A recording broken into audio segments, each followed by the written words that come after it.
Friends మళ్ళీ సీరియల్‌లో అందరూ కూడా బోనాలకి వెళ్తారు కదా! అంటే అటు రమ్య బోనాలకెళ్తది. ఇటు బుజ్జి, అటు మల్లిక అందరూ బోనాలకొస్తారు కదా!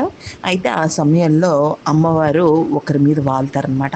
అయితే అలా వాలినప్పుడు రమ్య ఏమంటుందంటే వాళ్ళ దగ్గరికెళ్ళి అంటే చుట్టుపక్కల ఉన్న వాళ్ళందరూ కూడా చెప్పుకుంటూ ఉంటారు.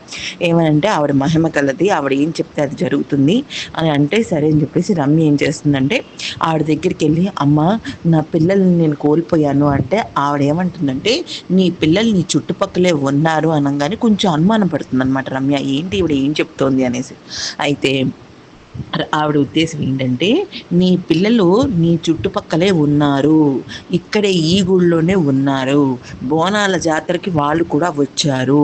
వెళ్లి వెతుక్కో" అని జెప్పేసి చెప్తుందనమాట. అయితే అలా చెప్పంగానే ఇక రమ్యకి ఆనందం ఉప్పొంగిపోతుంది. ఎందుకంటే ఇన్నాళ్ళు వెతికింది తన బిడ్డల కోసమే కదా! అలా వెతుకుతూ ఉండగా ఏమవుతుంది ఫస్ట్ బుజ్జి కనబడతాడు. బుజ్జి కనబడంగానే ఇంకా ఎక్సైట్ అయిపోతుంటుందనమాట.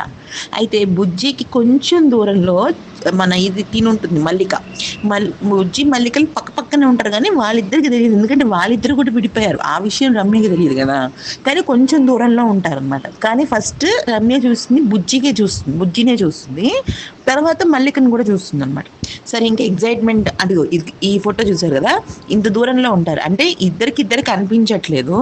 అయితే ఇద్దరు గూడా పక్క పక్కనే ఉన్నారని రమ్య అనుకుంటుంది. అంటే వాళ్ళు విడిపోయినట్టు తెలీదు గాబట్టి. సరే అని జెప్పేసి బుజ్జి అంటూ పరిగెట్టుకుంటూ వస్తుందనమాట. అయితే అలాగా పరిగెట్టుకుంటూ వచ్చే క్రమంలో బుజ్జి రమ్యని చూడదు. ఎందుకంటే చాలా దూరంలో ఉంది. సరే ఇంక నేను ఎళ్ళిపోతున్నాను గదా! అని జెప్పేసి తను కూడా బుజ్జి అని అరుస్తూ ఉంటుంది గానీ, ఆ గోల జాతరలో కనబడదు. అలా పరిగెడుతున్నప్పుడు పడిపోబోతుంటే కరెక్ట్‌గా అదే టైంకి ఆదికేశవ వచ్చి పట్టుకుంటాడనమాట.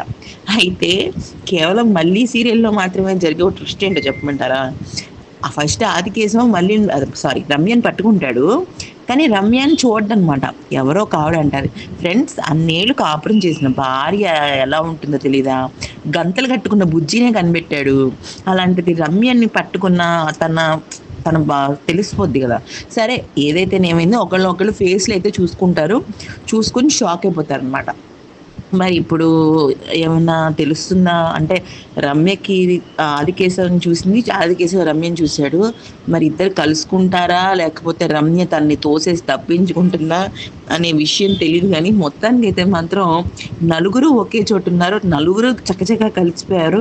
ఇక్కడి నుంచైనా ఒక ఫ్యామిలీలో ఉంటే బావుంటుంది. ఆదికేశవ ఇప్పుడే ఏం మాట్లాడకుండా కొద్దిగా పంతంగా ఉండకుండా, సరే నేనేం గౌతమ్‌కి ఇవ్వను అని జెప్పేసి అందరిని కలుసుకున్న తర్వాత వాళ్ళ ఊరికెళ్ళకుండా కొన్ని రోజులయిన తర్వాత అప్పుడు నెమ్మదిగా విషయం జెప్తే బావుంటుందని నాకనిపించింది.